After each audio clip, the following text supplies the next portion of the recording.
जीनगढ़ समाज एकीकरण टीम की 3 दिवसीय यात्रा संपन्न। जीनगढ़ समाज एकीकरण ने समाज बंधुओं को उद्देश्यों से करवाया अवगत। टीम ने पाली, ब्यावर, अजमेर, नागौर जिले के 16 गांवों का किया दौरा। जीनगढ़ समाज के राष्ट्रीय स्तर पर एकीकरण करने की मुहिम को लेकर 3 दिवसीय यात्रा का समापन 14 मई को जोधपुर में हुआ। पाली जिले के सोजत सिटी से शुरू हुई जीनगढ़ समाज एकीकरण टीम की यात्रा जैतारण, ब्यावर, मसूदा, बादनवाड़ा, सरवाड़, केकड़ी, नसीराबाद, किशनगढ़, अजमेर, पीसागन, गोविंदगढ़, बोरुंदा, पीपाड़ शहर, बिलाड़ा होते हुए जोधपुर में संपन्न हुई। यात्रा के दौरान एकीकरण टीम के महेश सोनग्रा, अनिल चौहान, ताराचंद सोलंकी, पन्नालाल चौहान ने सभी जीनगढ़ समाज संस्थाओं, समितियों एवं समाज बंधुओं को राष्ट्रीय स्तर पर जीनगढ़ समाज को एकजुट होकर एक पहचान बनाने, एक ध्वज, एक विधान बनाने को लेकर सुझाव मांगे और उद्देश्यों से अवगत करवाया, जिसे सभी समाज बंधुओं ने सुना और समाज को एकजुट होकर आगे बढ़ने पर सहमति जताई। जिनके महेश सोनग्रा ने बताया कि आज के समय में जीनगढ़ समाज को राष्ट्रीय स्तर पर एक ब्रांड के रूप में कार्य करने की आवश्यकता है, जिससे समाज के युवा एवं महिलाओं को राष्ट्रीय स्तर पर रोजगार प्रदान करना, राजनीति में समाज की भागीदारी तय करना और समाज के आर्थिक विकास सहित कई मुद्दों पर काम करना होगा। इतने चतुर जाती है अपनी, उसके बाद भी आज तक ये समस्या क्यों आई कि राष्ट्रीय स्तर पर भी हमारे कोई हम एक नहीं हो पाई या राष्ट्रीय कार्यकारिणी नहीं बन पाई। मैं सिर्फ इतना सा प्रश्न आपसे पूछूंगा, एससी कास्ट के अंदर सबसे सुसभ्य जाति हमें हमारी लगती है, जो स्टैंडर्ड एक मेंटेन करके चलती है, एक जीवन स्तर, एक बोलने का तरीका, एक लिविंग स्टैंडर्ड सब हाई है हमारा एक एससी समाज के अंदर, बहुत अच्छा।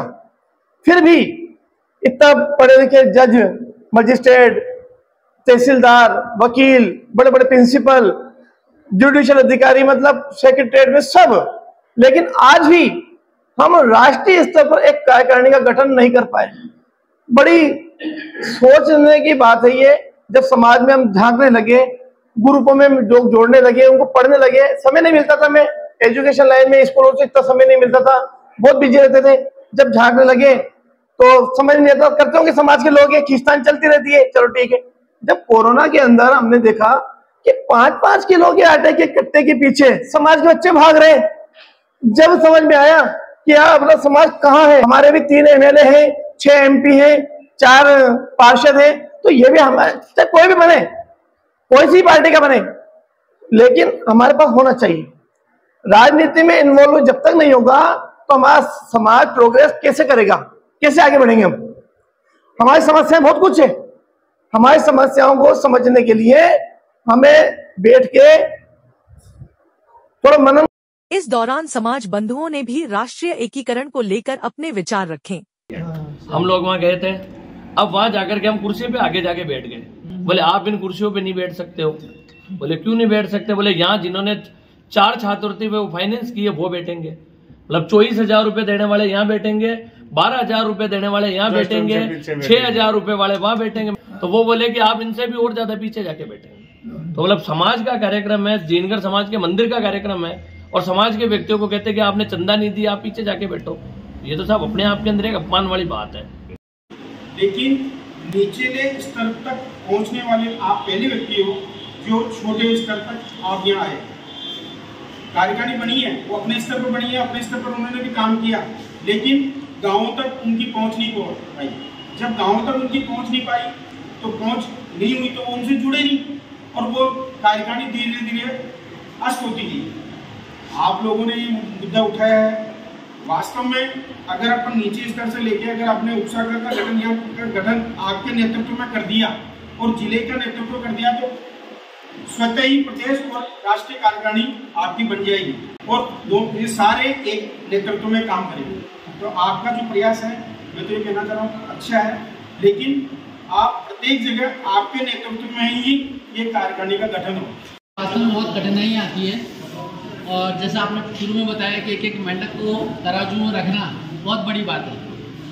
मेरा एक निवेदन है कि संगठन को चला रहे हो और इसके इतने अच्छे उद्देश्य हैं, लेकिन जैसा आज अजमेर की मीटिंग हुई है, ऐसा नहीं है कि अजमेर में अन्य लोगों को इसकी सूचना नहीं थी, सबको थी।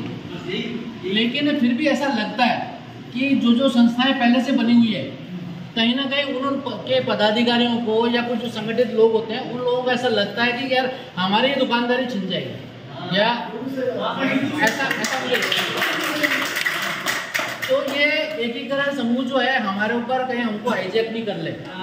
तो मेरा एक सुझाव और निवेदन दोनों ही है कि कुछ इस तरह का प्रयत्न करें। आपको क्योंकि समाज का एकत्रीकरण करना है तो ऐसा नहीं कि उन लोगों को छोड़ देंगे, तो संपूर्ण समाज आना चाहिए। तो उसके लिए व्यक्तिगत रूप से उन लोगों को सामूहिक रूप से, ये क्योंकि बहुत बड़ा काम है तो पूरे देश का आपको दौरा करना है, लेकिन कुछ 2-3 लोगों की टीम बना के ऐसे लोगों को समझाओ कि भाई आपकी जो चीज चल रही संस्था है वो नशे के खिलाफ है। हम लोग चाहे नशा बली वो किससे वाइन का हो या गुटखे का हो, क्योंकि उनका बहुत सारा पैसा नशे में जाता है। अगर वही पैसा बच्चों की एजुकेशन में जाएगा तो वो परिवार जल्दी ही अप हो जाएगा, उठ जाएगा। जाना नहीं तो कहीं हार के रास्ते मिलेंगे कांटे या फूलों बाहर के, रुकना नहीं है। अधीन है सोशल मीडिया के जरिए, ये बहुत बड़ा मुद्दा है, छोटा मुद्दा नहीं है। पर अफसोस कहाँ होता है भी मैंने जब से सोशल मीडिया ट्वीट किया है, जब से मैं प्रधान बना हूँ, जब से ताराचंद जी से जुड़ा हूँ, उनकी ग्रुप में जो रोज मैसेज आते हैं, मैं इतनी मेहनत करके कोई कहाँ से व्यक्ति आपके पास आता है। मैंने सुना अजमेर के अंदर करीबन हमारे 300-400 परिवार रहते होंगे, पर यहाँ मुझे गंते के अंदर कम से कम कोई 15-20 बंदे बैठे दिखते हैं। ये बड़ा दुर्भाग्य की बात है। पर ठीक है, जानकारी सभी के पास नहीं होती, जिम्मेवारी हमारी नहीं है, ये आप सभी की जिम्मेवारी है। राष्ट्रीय लेवल बनाना, राष्ट्रीय लेवल में अगर कड़ी जुड़नी है तो ये हर शहर की जिम्मेवारी बनती है भी हम हमारे समाज को इस बात से जानकारी दें, उनको जोड़ें भी हम राष्ट्रीय लेवल पे जुड़ रहे हैं। इसका फायदा सभी को है।